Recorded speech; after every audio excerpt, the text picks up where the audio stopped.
ಜಾಟ್ ಇದು ಗೋಪಿಚಂದ್ ಮಲಿನೇನಿ ಅವರು ಡೈರೆಕ್ಟ್ ಮಾಡಿರುವಂತಹ ಸಿನಿಮಾ.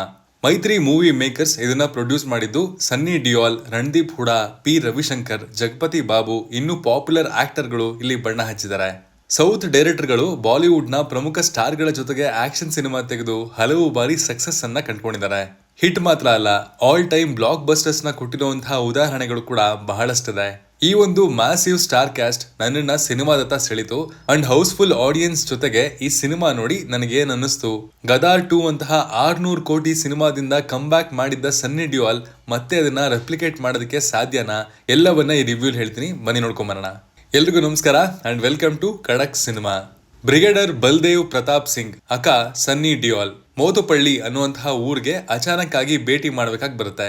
ಅಲ್ಲಿ ಅವನ್ಗೆ ಎದುರಾಗದೆ ರಣತುಂಗ ಅನ್ನುವಂತಹ ಮಾನ್ಸ್ಟರ್. ಇನ್ನು ಇವರಿಬ್ಬರ ಫೇಸ್ ಆಫ್, ಒಬ್ರಿಗೆ ಒಬ್ರು ದುಶ್ಮನ್ ಆಗೋದಕ್ಕೆ ಕಾರಣ ಏನು, ಈ ಕ್ಲಾಶ್ ಹೇಗೆ ಕೊನೆ ಆಯ್ತು ಅನ್ನೋದೇ ಇಲ್ಲಿನ ಕತೆ. ಮೊದಲಿಗೆ ನನಗೆ ಇಷ್ಟ ಆದಂತಹ ಫ್ಯಾಕ್ಟರ್ಸ್ ಅಂದ್ರೆ 2 ಮೇನ್ ಲೀಡ್ಸ್ ಸನ್ನಿ ಡಿಯೋಲ್ ಹಾಗೂ ರಣದೀಪ್ ಹುಡಾ ಅವರ ಪರ್ಫಾರ್ಮೆನ್ಸ್. ಸನ್ನಿ ಡಿಯೋಲ್ ಅವರ ಕ್ಯಾರೆಕ್ಟರ್ ಎಲ್ಲಾ ಸಿನಿಮಾಗಳಿಗಿಂತ ಲೌಡ್ ಆಗಿ ಅವರ ಝೋನ್ ನಲ್ಲೇ ಇದೆ ಅಂಡ್ ಅದನ್ನ ಅವರು ಹ್ಯಾಂಡಲ್ ಮಾಡಿರುವಂತಹ ರೀತಿ ಇಂಪ್ರೆಸಿವ್ ಆಗಿತ್ತು. ಇನ್ನು ರಣದೀಪ್ ಹುಡಾ ಅವರು ನೆಗೆಟಿವ್ ಶೇಡ್ ಗಳಲ್ಲಿ ಯಾವಾಗ್ಲೂ ಶೈನ್ ಆಗ್ತಾ ಬಂದಿದ್ದಾರೆ ಅಂಡ್ ಇಲ್ಲೂ ಕೂಡ ಅದು ರಿಪೀಟ್ ಆಗಿದೆ.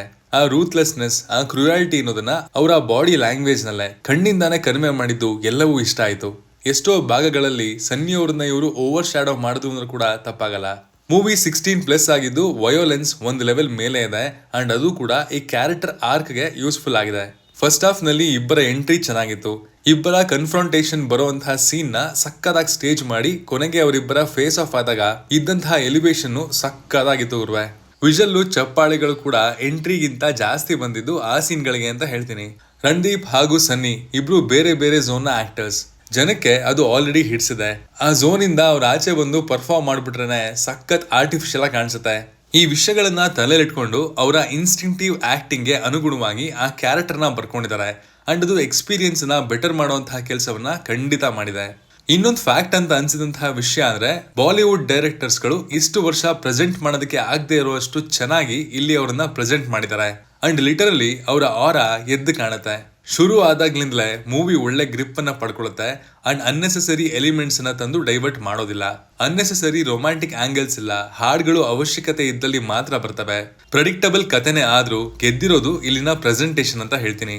ಇಂತಹ ಕಥೆಗಳನ್ನ ಕೈಗೆತ್ಕೊಂಡಾಗ ಪ್ರೆಸೆಂಟೇಶನ್ ಕೂಡ ರೊಟೀನ್ ಆಗ್ಬಿಟ್ರೆ ಮೊದಲ ದಿನಾನೇ ಡಿಸಾಸ್ಟರ್ ಟಾಕ್ ಅನ್ನ ಪಡ್ಕೋತವೆ ಅನ್ನುವಂತಹ ಫ್ಯಾಕ್ಟ್ ನ ಅವರು ಅರಿತು ಅದನ್ನ ಎಫೆಕ್ಟಿವ್ ಆಗಿ ಹ್ಯಾಂಡಲ್ ಮಾಡಿದ್ದಾರೆ. ಪ್ರೊಡಕ್ಷನ್ ವ್ಯಾಲ್ಯೂಸ್ ಚೆನ್ನಾಗಿದೆ, ವಿಜುವಲ್ಸ್ ಇಂಪ್ರೆಸಿವ್ ಆಗಿತ್ತು. ಸಪೋರ್ಟಿಂಗ್ ರೋಲ್ಸ್ ಅಲ್ಲಿ ಕಾಣಿಸ್ಕೊಂಡಿರುವಂತಹ ರವಿಶಂಕರ್, ಜಗಪತಿ ಬಾಬು ಅವರ ಪಾತ್ರಗಳು ಡೀಸೆಂಟ್ ಆಗಿದೆ. ಅಷ್ಟಾಗಿ ಅವರು ಇಂಪ್ಯಾಕ್ಟ್ಫುಲ್ ಅಂತ ಅನ್ನಿಸ್ಲಿಲ್ಲ. ಅಂಡ್ ಇಲ್ಲಿ ನನಗೆ ಕಾಟ ಕೊಟ್ಟಿದ್ದು ಇಲ್ಲಿನ ಡೈಲಾಗ್ಗಳು. ಮಾಸ್ ಮಸಾಲಾ ಸಿನಿಮಾ ಹೌದು, ಬಟ್ ವಿಜುವಲ್ ಪ್ರೆಸೆಂಟೇಶನ್ ಎಷ್ಟು ಚೆನ್ನಾಗಿದೆಯೋ ಅದನ್ನ ಎನ್ಹಾನ್ಸ್ ಮಾಡುವಂತಹ ಕೆಲಸ ಇಲ್ಲಿನ ಡೈಲಾಗ್ಗಳು ಮಾಡ್ಲಿಲ್ಲ. 10-15 ವರ್ಷದ ಹಿಂದೆ ಬರ್ತಿದ್ದಂತಹ ಸಿನಿಮಾಗಳ ರೀತಿ over the top and loud dialogues ಗಳಿದ್ವು.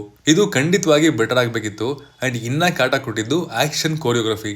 ಪುಷ್ಪ 2 ಸಿನಿಮಾದ ಕ್ಲೈಮ್ಯಾಕ್ಸ್ ಫೈಟ್ ಸೀನ್ ನ ನೀವು ನೋಡಿದ್ರೆ ಇಡೀ ಸಿನಿಮಾದ ಇಂಪ್ಯಾಕ್ಟ್ ಅನ್ನ ಹೇಗೆ ಆ ಒಂದು ಇಲ್ಲಾಜಿಕಲ್ ಆಕ್ಷನ್ ಸೀನ್ ಹಾಳು ಮಾಡ್ತು ಅನ್ನೋದು ನಿಮಗೆ ಗೊತ್ತಿರುತ್ತೆ. ಅದೇ ಕೆಲಸ ಇಲ್ಲಿ ಪ್ರತಿ ಆಕ್ಷನ್ ಸೀನ್ ನಲ್ಲೂ ರಿಪೀಟ್ ಆಗಿದೆ.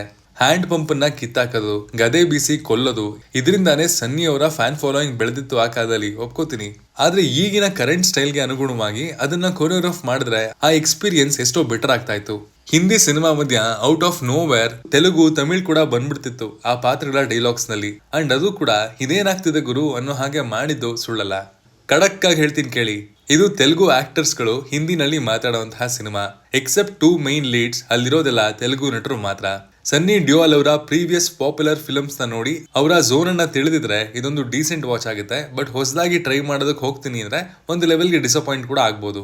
ಜಾಟ್ ಸಿನಿಮಾನ ನೀವು ಆಲ್ರೆಡಿ ನೋಡಿದ್ರೆ ಅದು ಹೇಗೆ ಅನಿಸ್ತು ಅನ್ನೋದನ್ನ ಕಮೆಂಟ್ ಮಾಡಿ ತಿಳಿಸಿ. Signing off, Manu.